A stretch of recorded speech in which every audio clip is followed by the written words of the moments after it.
Bienvenido a Lisboa! Bienvenidos a Lisboa!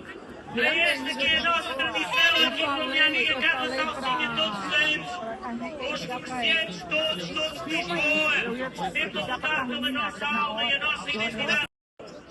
10, 9, 5, 4, 3, 2, 1.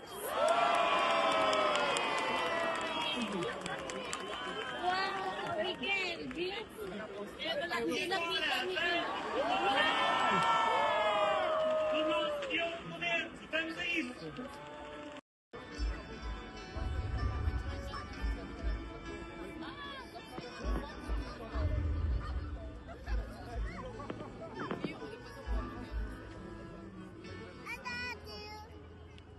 Acabou só isso.